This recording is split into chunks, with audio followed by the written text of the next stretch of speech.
ప్రజాపాలనలో భాగంగా ఈ ప్రాంతంలో మన రాష్ట్రంలో ఎవరెంతో వారికంతా అనే విధంగా ఎన్నికలలో ఏదైతే చెప్పారో బీసీలో కూడా వారికి సమానమైన నాయకత్వం ఉండాలి, వాళ్ళ హక్కులు వాళ్ళకు ఉండాలని నిన్నటి రోజున మనకు అసెంబ్లీలో ఆల్రెడీ 50% ఉన్న స్లాబ్ను ఎత్తివేసి 42% బీసీలకు ఖచ్చితంగా ఇవ్వాల్సిందని గవర్నర్ గారికి చర్చి ఆల్రెడీ అన్ని అఖిలపక్షాన్ని తీసుకువెళ్ళి ఏ పార్టీలకు అతీతంగా అందరినీ ఆహ్వానించి మన మంత్రివర్యులు పొన్నం ప్రభాకర్ గారు గవర్నర్ దగ్గర వారు ఆల్రెడీ పోరాటం ఇవ్వడం జరిగింది.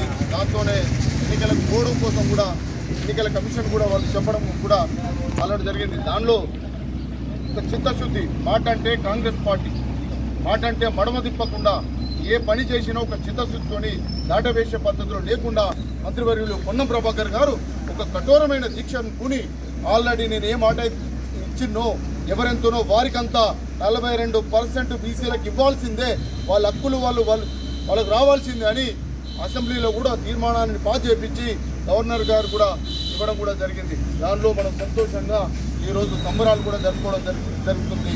పొన్నం ప్రభాకర్ అన్న గారి నాయకత్వం, పొన్నం ప్రభాకర్ అన్న గారి నాయకత్వం, పొన్నం ప్రభాకర్ అన్న గారి నాయకత్వం.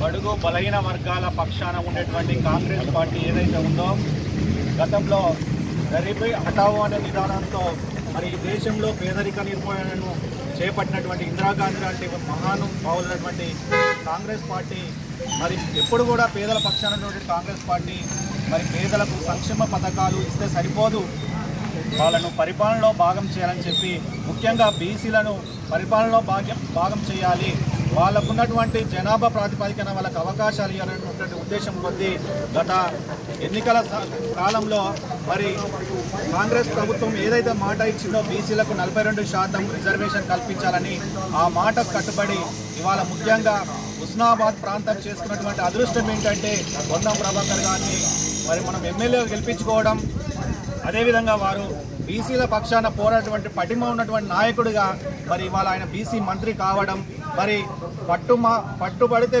వల్లనటువంటి విక్రమార్కుల్లాగా ఇవాళ పొన్నం ప్రభాకర్ గారు మరి బీసీలకు 42% రిజర్వేషన్ కల్పించాలనే ఉద్దేశం కొద్దీ ఇవాళ దాన్ని చట్టరూపం దాల్చడానికి అహర్నిశల కృషి చేస్తూ న్యాయ నిపుణుల యొక్క సలహా మేరకు ఇవాళ 2 అసెంబ్లీలో కానీ శాసనమండలిలో కానీ ఉభయ సభలలో ఇవాళ బీఆర్ఎస్ లాంటి పార్టీలు వాటిని అడ్డుకునే ప్రయత్నం పరోక్షంగా చేసినప్పటికీ కూడా మరి పట్టుబట్టి ఇవాళ బిల్లులు పెట్టేసి ఇవాళ చట్ట ఆమోదం పొందిన సందర్భంగా మరి రేవంత్ రెడ్డి గారికి ముఖ్యంగా బీసీల పక్షాన గౌరవ ముఖ్యమంత్రి రేవంత్ రెడ్డి గారికి అదేవిధంగా ఈ ప్రాంత ముద్దుబిడ్డ అయినటువంటి మనందరి ప్రియతమ నాయకుడు అయినటువంటి పొన్నం ప్రభాకర్ గారికి మరి కాంగ్రెస్ పార్టీ తరఫున బీసీ నాయకుల తరఫున వారికి ప్రత్యేకంగా ధన్యవాదాలు తెలియజేస్తా ఉన్నాం.